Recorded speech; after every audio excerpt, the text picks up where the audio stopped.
If you want to publish a book, but you feel stuck, out of time, and you don't know what to do next, then it's time to finish the damn book. Here's your host, Susie Schaefer.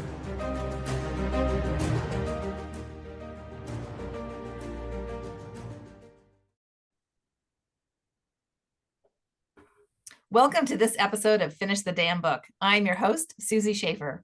My guest today is Amy Forsythe, an award-winning military photojournalist who served as a U.S. Marine for nearly 18 years and recently retired from the U.S. Navy Reserve as a public affairs officer. She served 5 combat tours and has been on assignment for several other overseas missions during her career. Her book, Heroes Live Here, a tribute to Camp Pendleton Marines, started as a passion project to showcase the memorials and markers on Marine Corps Base Camp Pendleton, and it turned into a collaborative work that the art honors our fallen Marines of the post 9/11 generation. She was named Success Magazine's Top 50 Women of Influence in 2022 and was inducted into the San Diego County Women's Hall of Fame in the Historian category in 2023. Amy is a special correspondent for KOCT, a local Oceanside, California TV station, and her passion is working with nonprofit organizations to promote services and resources to veterans in the San Diego area. Welcome, Amy. It was great seeing you at the Military Influencer Conference. Well, thank you, Susie. Great to join you. And none of that could have been possible without your help. And I want to share with people how we connected too. But thank you for hosting me today. Well, thank you so much for being here. So when you worked on your book, and thank you for acknowledging, my contribution to that. I love working with veterans, and that's part of why, I attend the Military Influencer Conference and appreciate you bringing me into that fold so much. But, let's talk about when you were writing and publishing the book. Was there anything that was frustrating or emotionally challenging for you when you were doing that? Well, like some of your listeners may be thinking, where do I start? How do I get going? What do I need to do first? And like me, I didn't really have any basis or publishing background, or how do I approach this? Do I pitch it to a large publishing house, or do I try to print this on demand myself? And so I came across your profile and thought that by working with you, you really helped me shape the name of the book, the launch, the chapters, and all of those things that go into deciding. And so along the way, having you as a book coach really helped me take it from just sort of a thought, a vision, to actually bringing it to market. And so for anyone out there and it is the number one question I get asked all the time from other veterans and business owners and community leaders, like, I want to write a book too. How did you do it? And so I share, your name and ways to really take the next step. But those are some things that people often want to know about. How did you get started? And everyone starts from a different starting point. But I felt like my content, my photos, and the stories just needed to be told. I just wasn't sure how to really deliver on a book. I knew I could do social media, but I just wanted to take it to the next level. Yeah, and especially with the fact that your book is different. Most people will write a memoir, legacy book, business book, but yours is really a coffee table book because the photos are just gorgeous. And the fact that there was a lot that went into the layout of that book, and thank goodness for the excellent designers that you had, because, you have to figure out where we're going to position that photo along with the story that goes with that. How is that going to look? How's it going to play out? I remember we added in the section about the 13 really late in the progress, but because the designers were fantastic, they said, yeah, we absolutely can do that. Right. So we had completed the project. It was almost going to the printers. And then, as you recall, in August 2021, when the Marines, a sailor and a soldier, were killed in Afghanistan as the very last chapter, within minutes of finding out that those Marines were from Camp Pendleton, and my book was about Camp Pendleton, we had to pull it back. I just wanted to make sure that last chapter of their service and sacrifice was included, because within minutes of us learning the news about what base they were from, there were memorials and flowers and tributes and pictures at the front gate of Camp Pendleton to show us such sign of support. So I went down, took photos, and looked at the memorials that they had laid out there, the tributes, and I took pictures and added their names and their faces into the book. And so there was some flexibility there before it already went to print, thankfully, but it was an important chapter. And so having that flexibility by using independent publishing gives you that flexibility when you need to make changes up until the point of going to print, and having a great team sourced through references and referrals really enabled me to do that. Yeah, absolutely. That is the magic of independent publishing and print on demand, is that we do have that flexibility. And even now, today, if there was something that you needed to change in your book, we could make those changes and resubmit it. It's not that difficult of a process. If you're working with a traditional publisher, that is an entirely different ballgame. And I have to say too, if you had a really good chance of being picked up by a traditional publisher because of your content and the excellent quality of your photographs and your writing, by the way. So, you have that opportunity to be picked up by a traditional publisher. That being said, your book wouldn't have been done for probably 2 to 3 years. And so this process, even though there was a lot of steps involved, really got you to market much faster. Yes, and I didn't really realize that until after, but I had tens of thousands of photos through my career. What do I do with them over the 20 years of me being deployed to Iraq and Afghanistan, stepping off from Camp Pendleton, which is located in just near Oceanside, in between San Diego and Los Angeles.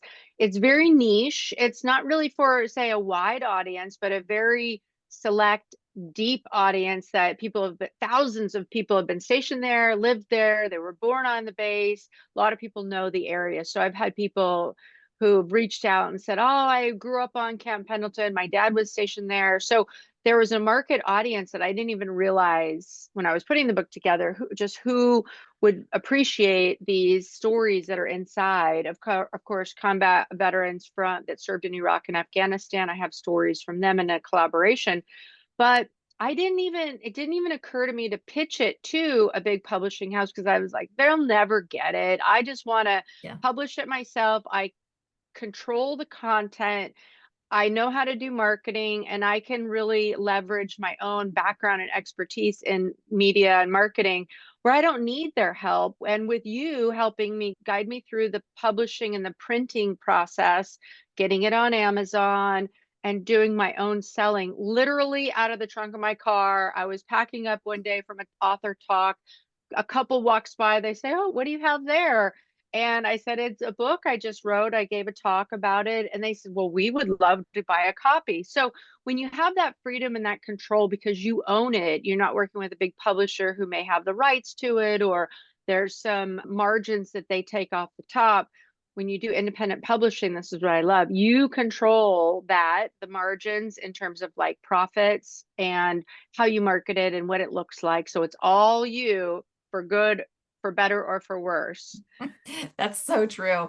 So when you were actually, developing the book and the content, how did you decide which photos to use? And when you were writing about those photos, how long did that whole process take you? Well, it did take me about a year or so, and I was working full time. So at night and on the weekends, I just locked myself into sifting through the imagery, deciding on the chapters.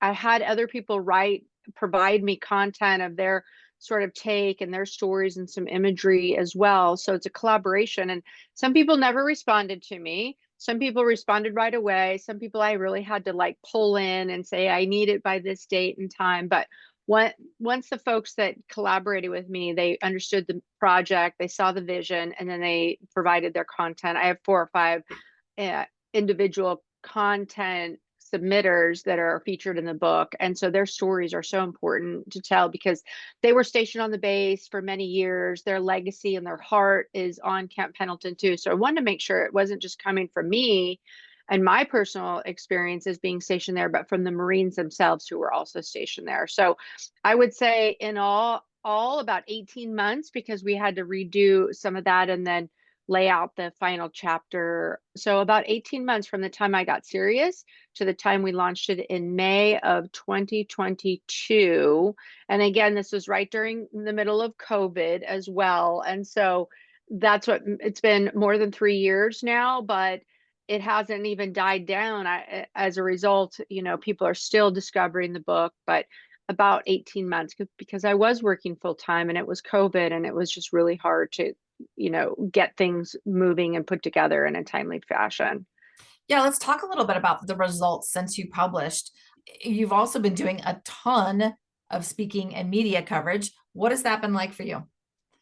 Well, I think that the biggest challenge for me was being available for interviews on the spot or speaking engagements when I was working full time as a federal employee. And so when I left federal employment about 18 months ago, it freed me up to do the speaking engagements, to be available for quick hit media interviews. And so that process, anyone can do it. And I do have a background in media, but I feel like if you stay organized, you stay available, and you work on your social media, anyone can really leverage that for more talk. So every time I go to a talk, veterans groups, Rotary, schools, academics, writers groups, people who want to hear the story about Camp Pendleton, I put together a PowerPoint slide presentation and walks them through the history of the base, and I've talked it through, and people love it, and they want to buy the book after the talk. And so it leverages my speaking plus the book sells. So with your help and some tips that you've shared with me of how to leverage that, I've turned it really into a speaking career, and the book is just the way to get in the door. But using the imagery and talking through and really telling the story, people at a higher price point too. My book retails hard copy for $49.99, and at the time, I didn't realize how expensive a print with 200 pages, full color, how much that would cost to print, but then how much it needs to be retailed out. But people will lay down $50 in order to take home a book after I've talked about the significance and the history. So I didn't know how that was going to play out, but it's worked out great. Yeah. And you actually have two different topics that you speak on. First, is the one about the book and Camp Pendleton and the history and how that whole process worked. But then you also did another one that I actually got to see you do, which was really about how to leverage your book, like why you want to write a book and how to leverage that into creating the speaking career like you've done. Yes, people also ask, veterans especially, I want to do more speaking and share my story and okay, and make money, $5,000-$10,000 a speaking engagement. It sounds very elite and luxurious and living the speaker life, right? But you have to work on your story, talking about it, and really delivering a keynote or a signature talk that is about your journey. But having a book is something that you've laid out so people can remember you by and take home from you. And so those two things paired together, that's what will really elevate your value and what people will pay to hear you speak. And plus, I weaved in my journey, my military journey of being a combat photographer. And a lot of people want to know, what was that like? What was it like serving in Iraq and Afghanistan and being a witness firsthand, front row seat to a lot of interesting historical moments and capturing that with video and with imagery. That's what people want to know too about my stories. But I do focus on the history of the base, and it's home to tens of thousands of Marines. But I also do weave in my own story. And then now I'm starting to branch out and talk about ways other veterans can write and deliver on speaking engagements in order to, leverage their positioning, whether it be in the business community or their personal branding. During the writing process, writing and publishing, or maybe even after that was done, did you have any big aha moments or things that came out of the blue that you didn't expect to happen? Well, I'll tell you, I didn't think when you and I worked on the book and then the price point, I thought, oh my gosh, $49.99. I was a little worried, honestly, that I was like, no one's going to pay $50 for a coffee table book like this about Camp Pendleton. I thought no one's going to buy this. But within minutes literally of me posting my first post about the link to buy it on Amazon or buy it through me was people were ordering it. I couldn't even keep up with the orders, and I'd spend every Sunday night signing books and shipping them off. And so I was surprised, but I was grateful that people actually support the book and support me, and it's something that they can be proud of to purchase, and it's something I can put my name on and say this is a work of art, a collaborative work of art. But I think so that surprised me, but why do it? I believed in it, so I felt really good and strong about it, that we took our time, it was well crafted. The things like paperweight, Mm. colored colors, designs, trim size, all of those things, I didn't really know what would work and what wouldn't. And so we went through a couple iterations of, we ordered one from one print company. The paper just didn't feel right. And so with color imagery on it, I wanted something like glossy. So you have to work through some of those. And then that was something I learned. And we just went through the process of learning that way. So that was great. And then the other thing I learned was just that while there are people who don't know about the book, so it's always new to someone else. So once your book is published, it will continue to have legs and keep growing as so long as you're talking about it. I thought, well, after the first year, it'll die down, but no, it keeps growing, just like a child, right? You have a child and it keeps growing. You still have to nurture it. You still have to work on it and work at it. It'll always be attached to you. So I'm grateful for that continued resurgence of new customers and new people to connect with who also want to buy a copy. So it's always running in the background. Yeah.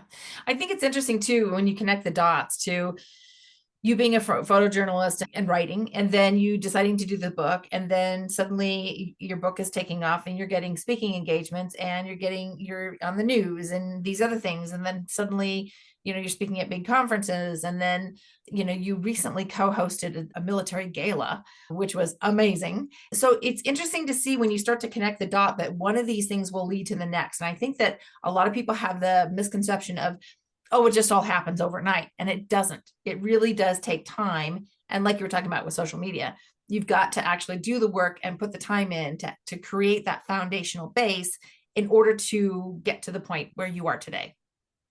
That's right. If you look at any speaker who's getting paid, $5, $10, $15,000 for a speaking engagement, they all have a book of some kind. And so I think for people who either want to be an author, you also need to sell the book.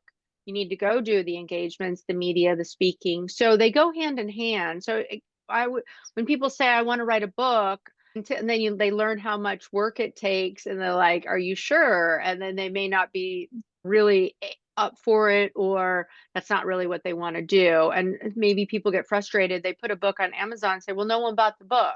We have to engage and actively sell it. And I don't like sales per se, but when it's something you're passionate about, I can get behind it and offer it. But I was prepared to do some speaking events for free. And sometimes you just have to show up and do it. And then it kind of falls into place. And so for people looking to either launch a speaking career or be an author, you have to put those two together and be able to manage both if you really want to leverage the book for a bigger stepping stone. And the book is just if you have a strategy, the book is one tactic or one rung of the ladder to get to where you want to be. Right. Exactly. So when is the time that you used your intuition and followed it, or maybe you didn't? And what was the result? Well, I'll tell you that I was a little nervous about asking for a retired 3-star general to write the foreword for my book. I had served under him in Iraq, and I wasn't even sure if he remembered me, but I did reach out to him. I used my intuition. I thought all he can do is say no, but I asked for his partnership because a lot of people know him, they trust him. And in turn, he trusted me to tell this story in a nice way, in a professional way. He put his name on it. And so that means a lot to me. But I trusted that no one else was telling this story. The last book that was written on Camp Pendleton, so I did my market research. When was the last book? It was about 15 years ago. So I thought, well, if not me, then who? If no one else is doing it, and so why wouldn't he support me? So I feel like I used my intuition and it paid off, because his partnership and his advocacy helps also for that level of confidence that this is a solid book, a solid story. The pictures are real, the people in it are real, and that I can be trusted to tell the story with care and with compassion to really elevate it. Yeah. And I think the power of a forward, especially from someone, that is a high level person or somebody that's an expert in your industry, that holds so much weight. So if you can go after those, I absolutely say, yes, do it. It might be scary, but do it anyway. Right. The worst they can say is no, but he didn't. And it really made a difference to have that partnership, because he's listed in the book and people trust him. And so that partnership I was so grateful for. So forwards are important, just to show there's an alliance there with with a persona that people know that you're trying to reach. And so I think that it just legitimizes the book and the effort, really. So Yeah. What advice would you give someone who, and I'm going to speak directly to our military audience on this one. What advice would you give to someone who's in the military, first responder, veteran? What's the advice you'd give them on writing and publishing their book? well, I think they just have to get clarity, identify where they want to be. What is it they want to say? Do they want to take this to the next level of speaking and engaging, or a new position at work, become an expert, trusted authority in that space, whether it's teaching, or you're a math teacher and you want to talk about students or talk to parents, whatever niche you're in, it is important for people to identify and get clarity. Is this a road and a journey you want to take? So by going down a checklist of things, am I prepared to do that? Do I have the bandwidth? Am I going to be all in? Because you do really have to be all in on the project. Doesn't mean you have to give up everything else in your life, but it does require a commitment. It almost feels like getting a master's degree, because you're in a steep learning curve, and the time that you're dedicating, that you would be like studying for exams or writing papers. That's what it feels like when you're in the midst of writing the book. But for veterans out there who want to share their journey and talk about their expertise, I think it's an amazing way. It's very therapeutic, and it can bring comfort and closure to you as a veteran to tell your story, and it can just really leap you into the next ladder. Yeah, absolutely. As you know, I love to read cards. So what do you think? Should we pull some cards for our listeners to see what messages are there for them? Absolutely. I love it. Do you have a question that you'd like to ask? I don't know, can you give me an example? Well, let's just say, okay, our listener may be somebody who is considering, telling their story as a veteran, and they may be thinking, okay, am I able to do this, right? It's a big step, it's a big commitment. So let's just ask the question of, what does that specific listener need to know today based on our conversation today? What do you think? Yeah. Okay, the first card out is a 41. So this is a 4 + 1 is a 5, and the card is soulmates. So this is really saying that there's somebody if you're listening to this, and this is for you, there's somebody in your life that actually is ready to support you on this journey and be a soulmate to you, and really kind of be the superhero in your book to support that journey, because, you cannot go it alone. You really can't. Amy, after doing this whole process, that it's one of those things where if you don't have a team, and a team that's going to stick by you and support you and help you make those decisions, it's going to be hard, because the weight of the whole project falls on your shoulders. So that's a really big thing, is, ask for support, ask for help, because you do need to have that teamwork. The next card out it's a 31 card. So 3 + 1. And I said, this one was a 4 + 1 is a 5. Fives are about change. So embrace the change. if you are someone like Amy who stepped into writing her book and, changing her entire career to becoming a speaker and being in the media and hosting, events and things like that, you're going to have some changes in your life. So you got to embrace that change. Now, the next card is a 31 card, which is a 4. And this is the Y card. I love this card. And you'll see on the card, there's actually a little book. So this book really talks about, if you allow yourself to tell that story, this book can have wings. The card itself is the why. So why, you've got to do the deep dive on why is it that you want to share your story? Why and what is it going to do for you in your life? But more importantly, what is it going to do for your community and the people around you? And then the last card is a 19 card. So that reduces to a 10. 10s are the end of a cycle. So this is saying if you've had doubts in the past about embarking on this kind of journey, let that go. Step into it. The card is flexible. And you can see there's a gymnast on the top of the egg here. The egg represents creativity, fertility, new ideas, all those kinds of really cool things. And what it's saying is like, if you allow yourself to step into that kind of creative process, really define your why, find your team, then you can do anything. So put those doubts to the side and move it forward. So I love that. I love that these cards and your ability to translate that into really what people go through during the book writing process. As you know, you've worked with so many people and getting them to the finish line.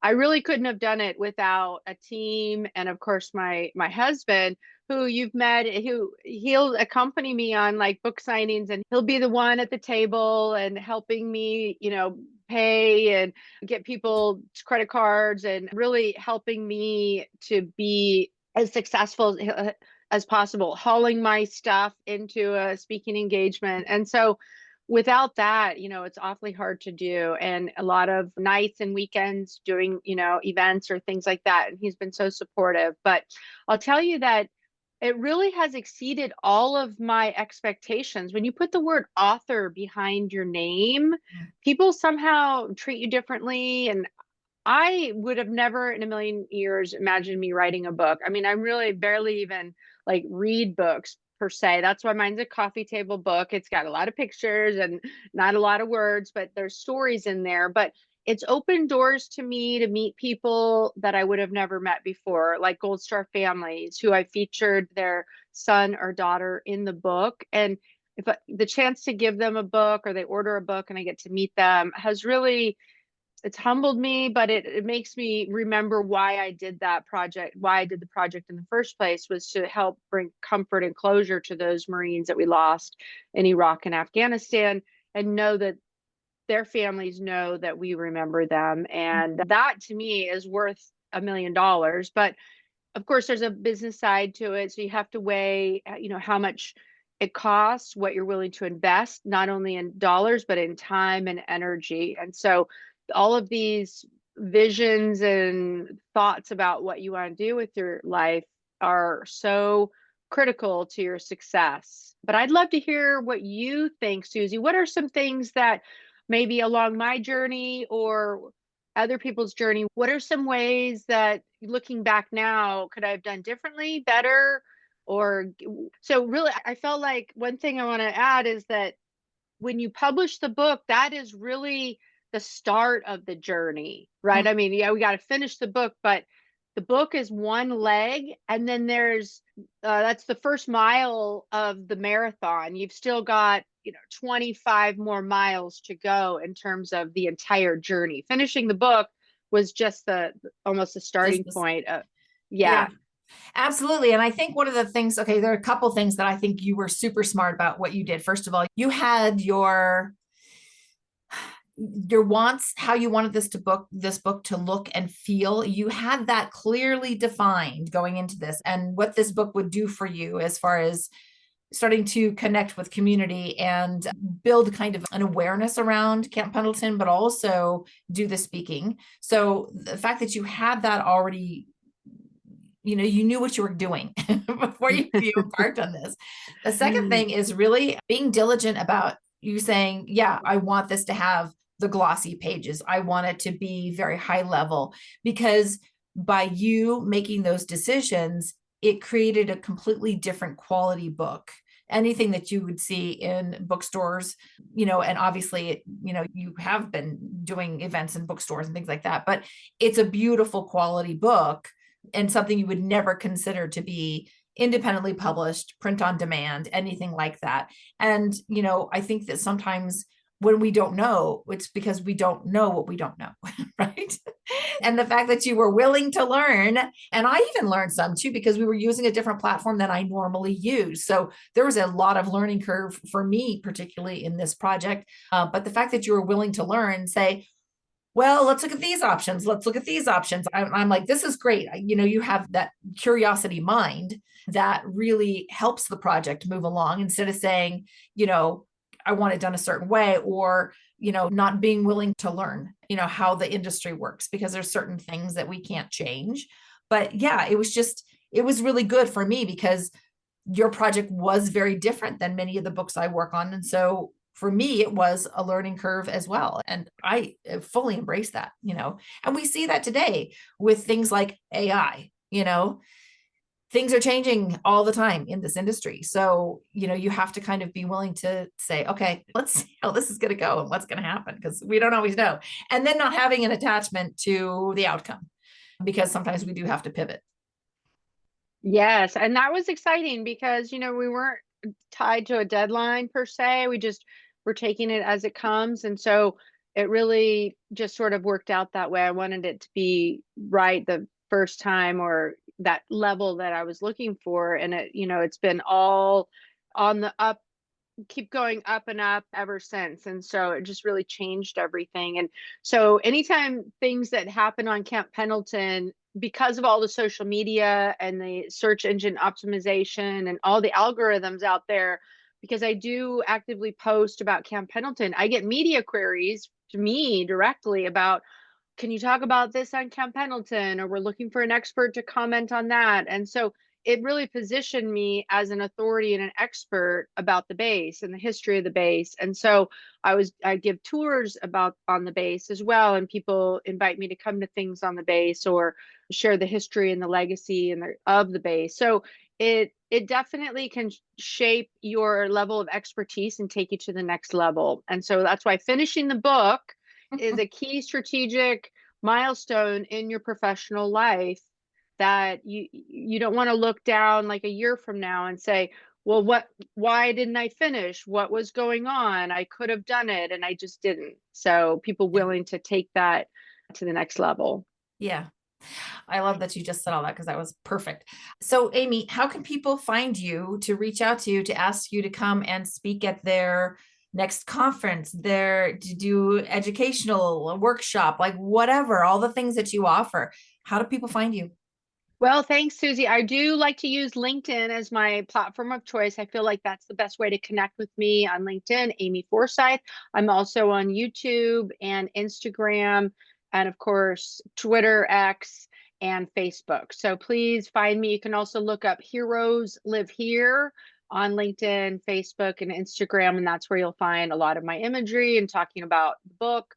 But I would love to share my journey and encourage other people, especially veterans, if you're really serious about getting published and sharing your story and ways to leverage your book for speaking. Maybe you've already written a book and you just need that extra nudge, and maybe you're looking to be a speaker. I'd love to share my tips on that and how to really get started with speaking and putting together a signature talk that people will really love, and make referrals for you to speak at different events throughout California, across the country. Those are the types of things I'm working on, especially this year and going into next year, even conferences, and just partnering for greater leverage with other veterans, especially. That's awesome. Any final words of wisdom? Well, I think you've got to take those risks, because my saying is, risking is better than regretting. You don't want to go down the road another year or two and say, I should have, I could have, I would have. You want to be in position to where you want to say, I did it. I'm proud of it. Let's go. I'm here to help other people. And so I think now I'm in a position where I really want to focus on bringing other people up behind me and positioning them for greater success as well. I love that. Well, thanks for being here, Amy. I love this. Thank you, Susie. Always great to connect with you, and keep up the great work and helping other people finish their book. Thank you. Yeah. And if you found this interesting, I encourage you to join me for the next episode, and be sure to subscribe. Every week, one lucky listener who subscribes and posts a review on Apple Podcasts or iTunes will be entered into a drawing for the grand prize, a private VIP day with me, valued at $25,000. So be sure to subscribe and post a review. Until then, keep on writing so you can finish the damn book. We'll see you next time. So that's it for today's episode of Finish the Damn Book. Head on over to wherever you listen to podcasts and subscribe to the show. One lucky listener every single week that posts a review on Apple Podcasts or iTunes will win a chance in the grand prize drawing to win a $25,000 value private VIP day with Susie Schaefer herself. Head on over to finishthedamnbookpodcast.com and pick up a free copy of Susie's gift. And join us on the next episode.